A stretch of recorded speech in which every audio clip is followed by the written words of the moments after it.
Good morning. Good morning, Tanya. Pupunta nga pala kami sa BOE ngayon, sa hospital, no, para ipa-check up si Tanya. Dahil may sipon at konting ubo-ubo. No, Tanya, no? Pupunta tayo ngayon sa BOE, Tanya. Check up si Tanya. Ha? Hindi makahinga na maayos eh. Oh, wow.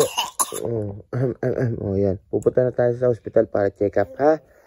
Okay? Sabi mo muna sa mga kasaltik natin. Good morning, Tanya.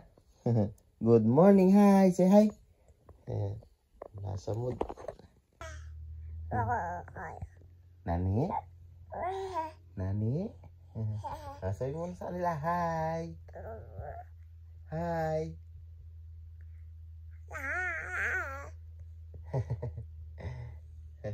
Punta na tayo sa hospital, ha? Very good. Punta na tayo sa hospital, Tanya. Aywa. Oh. Hospital? BOE ni ko.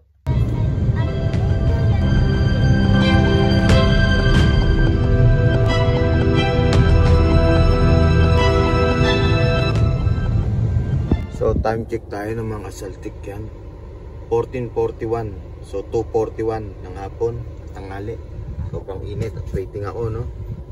Nandito na sila sa hospital ng mga bata. Ayan. Pinapa-check up niya si Tanya ngayon dahil may sipon at tinuubo-ubo. Nakakainip maghintay. Silipin muna natin sila sa loob. Para all good. Si Tanya.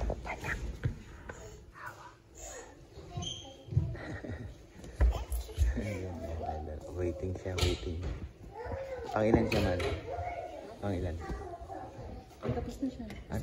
Tapos na. Oh, very good. Tanya, very good. Ayan siya rin. Tapos na, gamot na lang hinihintay. Ito yung Children Hospital.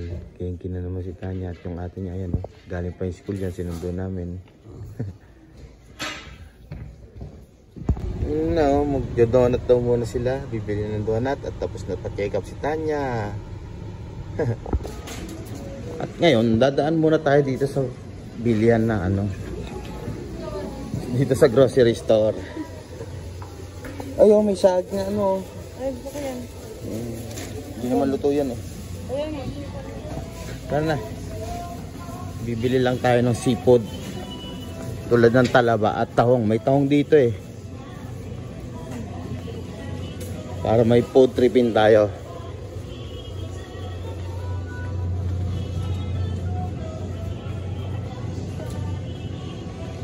Ito yung tahong, yan. Diba? All goods. Kuha ko isa. So ito yung binili natin seafood. Yan, hipon. Sa ato, puputripin natin. Yan, all good.